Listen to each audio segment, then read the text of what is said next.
today. So we're going to talk about what type of dog trainer do you want to be remembered as, to be seen as, to be talked about as. And you'll hear me talk about in my training you as a dog trainer. And I refer to every single person who owns a dog as a dog trainer, because that is what you are. You may not be a professional in that you get paid for it, but you are a dog trainer, and you only have to look on YouTube or look around in your parks and stuff like that and see that you guys, there are some incredible dog trainers out there who don't see themselves as dog trainers, but they are really quite exceptional.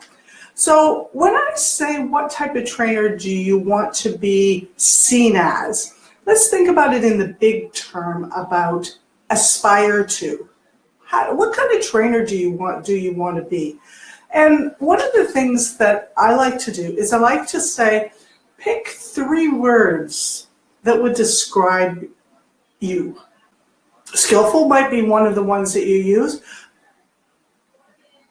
but that's hard to quantify. So what I'm going to do is I'm going to give you an idea of what my 3 words are, and I think they're going to maybe surprise you a little bit.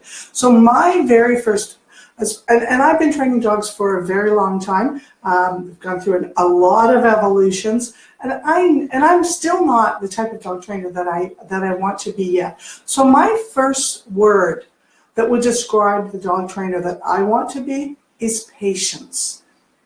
And I literally have an insane amount of patience in every other area of my life except when it comes to my dogs. And I'm very, very conscious of it when it falls out of whack. A long time ago, I learned a phrase: control what you can control and don't worry about the rest. And I really follow that, and that makes a huge difference.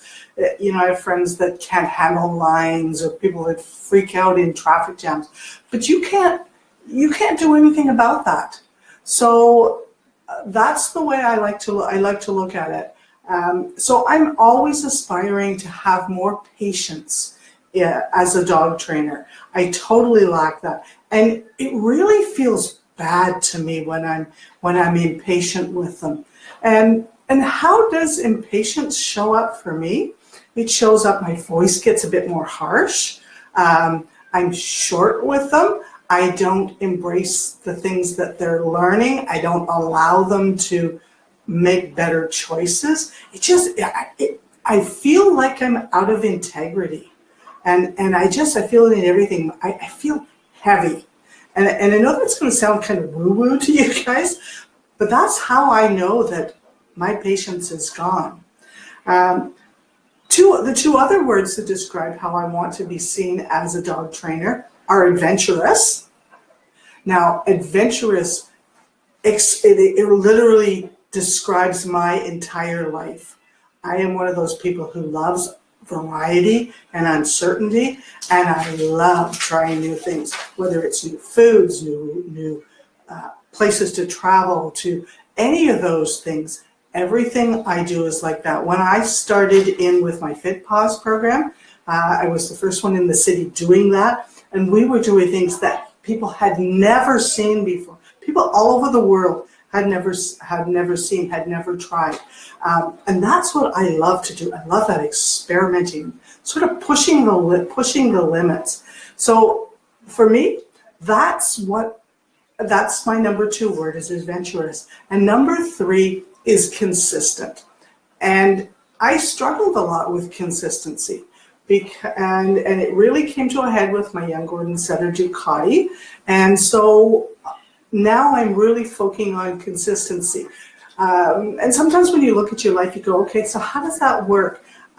I don't like routine. I don't like the same old. And consistency in that, they're kind of fitting in there. So I have to work around that. So those are my words: patience, adventurous, and consistency. So what do you think that your words would be? And I'd love to see if you just post down in the comments what your words are going to be. and write them down somewhere. So here's what I do with mine at the end of the day. And I do this not just in my dog training world. I do this in all the different areas that I'm working on and that I want to make progress in, is ask myself at the end of the day, have I been patient enough? Was I the most patient I could have been in all the various different scenarios? And I can tell you that one, the answer is no. A lot of the time it's no. Is it better than it was the day before? Absolutely. But no. Adventurous? Yeah. But again, it can be better. The last few months, I've really had to challenge getting my adventure back on. And so now we're working on some things. Some of you may have taken the opportunity to see the first course that we did, the How Do I Stop My Dog From course. Very technical, intensive, not your average kind of course that people would want, but that was a step out into way out into the online world. Try and figure out what works, what works for us, what works for you guys. And when you do that, when you pick your 3 words, you're going to start forming some sort of identity for yourself, so that when you do stuff with your dogs, you go, is that who I really want to be with the dogs? So you're going to find a huge, huge, huge difference. Now, one of the other things that when you're doing this is you're going to have to look at is, what about the people around you? If your 3 words are, let's say, patience, adventurous, and consistent, what about your training partners? If you train with partners, what about your family? If you want to try and get the best out of your dog training, you have to surround yourself. And when I say surround yourself, you don't have to have 10 people around you, but in a few times in your training over the span of a month or a week or whatever, you need to get around people who think the same as you, think in the same sort of area as you. So if you have a training partner who loses their patience like that, that would not be conducive to being a really good training environment, right? Now, adventurous is okay. That one, wouldn't get so much of a problem. My training partner, I assumed the role of coach.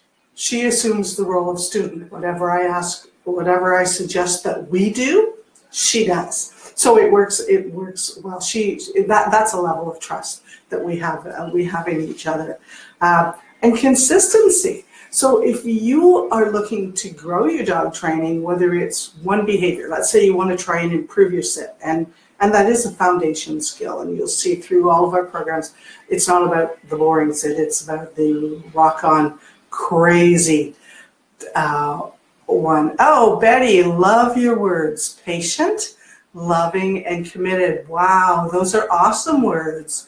So you've got some amazing questions that you can ask at the end of the day. I love your committed one. That's incredible. So let's continue on. So consistent. If you had a training partner or someone who didn't show up at class, one of those. When you go to classes and someone shows up for the first couple of classes and then they just bail. It doesn't feel congruent. You're there on time, and so on. That's a challenge. So these are all the things that you have to look at as part of your dog training. People always think that dog training is all about training the technical skills. The technical skills are a breeze. Polishing them, tweaking them, doing that's a breeze. Dog training done well is an incredible experience in training yourself and learning to observe and try different things.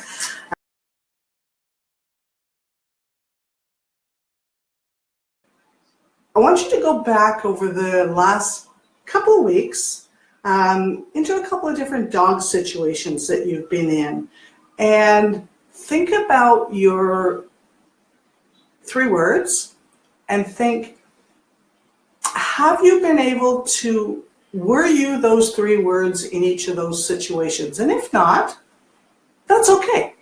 You're just going to, note that in your mind that if this is what I want to be, I wasn't. So now as you go forward, you're going to take those same situations in your mind and you're going to say, what could I have done better? So one of the things that happens to me, and this really sends my integrity, it sends my congruency, everything out of whack, is when my training from a very long time ago, when I feel myself tightening up on the leash. I really don't like that. It's not correct training, but it's been there for a while. So if I have found myself in a situation, we had a situation the other day where the foxes and the deer and everything was like running around the yard, and my young dog just lost his mind. So he was starting to levitate again, as opposed to his sitting. And I sat down at the end of the night and went, not happy with that. I was not as patient. I didn't work on the things that I could have worked on with him. And was I consistent? No, I wasn't consistent at all, because I didn't do what I knew that I could have done. But the next day was an incredible day because I just sat down and did that. So that's what I'd like you to do, is just think about a few situations over the last couple of weeks. How did those work? And then think about what you could have done differently. And then as you go through, what you're going to find is with those words, as you go out, as soon as your body is going to start feeling, oh, I'm not following what I really want to be. And you'll start being aware of different things.